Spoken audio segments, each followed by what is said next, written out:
marzo tenía la actividad en Juan Fernández, exacto. Y luego viene el 8 de marzo. Y luego viene el 8 de marzo, que podríamos decir que va a ser el último acto masivo, simbólico del progresismo en sí. Esto de conmemoración, por supuesto, al Día Internacional de la Mujer. Ojo, un día antes, el sábado, hay un acto ciudadano que se suele hacer todos los años, en reconocimiento al presidente Gabriel Boric, que es en la Plaza de la Ciudadanía, donde llegan adherentes, donde el presidente suele salir a saludar, a dar un pequeño discurso a veces. Bueno, vamos a ver cómo se da el ánimo de despedida en ese día 7. El día 8, ceremonia en el Palacio de la Moneda para el Día Internacional de la Mujer, y ahí se espera que además, obviamente, de todos los movimientos relacionados con el feminismo, también haya presencia fuerte de las fuerzas progresistas, de la institucionalidad también de los partidos políticos. Y vamos a ver cómo están los ánimos, porque esto se cruza también, Juan Manuel, con un oficialismo que está quebrado.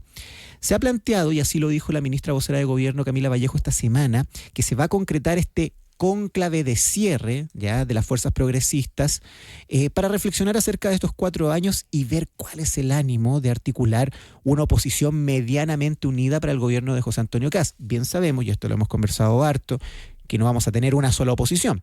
Tenemos un socialismo democrático, un Frente Amplio, un Partido Comunista, que están buscando sus propias articulaciones y que tuvieron un divorcio, podríamos decir, a partir de lo ocurrido con el caso de Gustavo Gatica y la llamada ley Nain Retamal. Obviamente que eso quebró de alguna forma los ánimos al interior del oficialismo. Entonces, es delicado. De alguna forma, es una manera elegante decir, lo quebró de todas las formas posibles.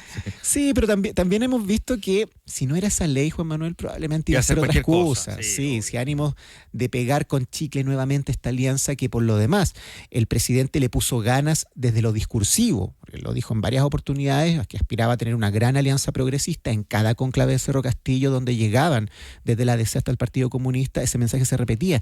Pero en cuanto a la ejecución, hubo poco. O sea, de hecho, en esta última recta del gobierno se le ha dicho mucho al ministro Álvaro Elizalde: oiga, usted como jefe de gabinete, ministro del Interior, ¿por qué no nos ordena?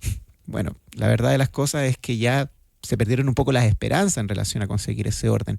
Yo creo que tendría que generarse un hito, más bien, de la contingencia que de alguna forma aplicara para que esa unidad se retomara, pero por fuerza y voluntad. No una contingencia planificada ni pauteada. Exacto. Tiene que ser algún episodio en particular que ocurra, porque el presidente ayer intentó volver a marcar tratar de avanzar en el Fondo de Financiamiento para la Educación Superior que reemplaza al CAE, ya en el proyecto de Sala Cuna Universal, en los días que van a llevar de trabajo legislativo, y es bastante claro que no hay agua en la piscina del Congreso como para poder conseguir que estos proyectos avancen en el Parlamento.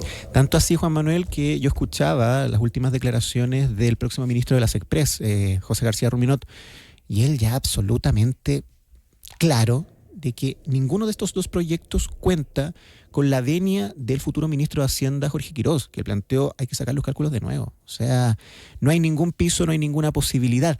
Y al ministro Cataldo ayer lo escuchábamos de alguna forma ya tirar la toalla, porque él también en algunas declaraciones decía: bueno, el CAE va a ser un problema que le va a tocar al próximo gobierno asumir. O sea, no es una cosa que se va a borrar porque no se quiera aprobar el nuevo financiamiento de la educación superior. Y es muy real, obvio que sí.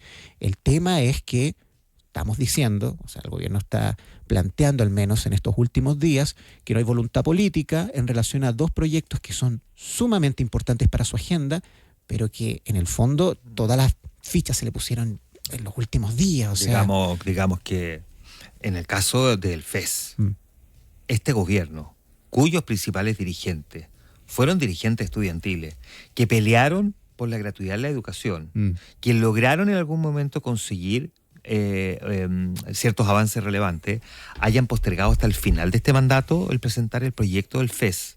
Da cuenta más bien de una responsabilidad propia que ajena. O sea, culpar a Kast, que nunca ha tenido en su vida un discurso respecto del financiamiento de la educación superior, me parecería, digamos, un exceso de entusiasmo, por decirlo de alguna manera. De hecho, Juan Manuel, uno de los ejercicios más interesantes, yo creo que se van a realizar ya al día después, quizás del 11 de marzo, es cuál es el legado de este gobierno en materia de educación. Porque si no aparece el FES dentro del legado de esto, dentro de este gran documento de avances de estos 4 años, bueno, vamos a hablar de los SLEP. Ojo, los SLEP probablemente el próximo gobierno los va a frenar o va a replantear su estructura.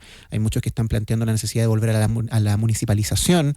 Se plantea que los SLEP han generado más burocracia, que los SLEP han generado un gasto adicional.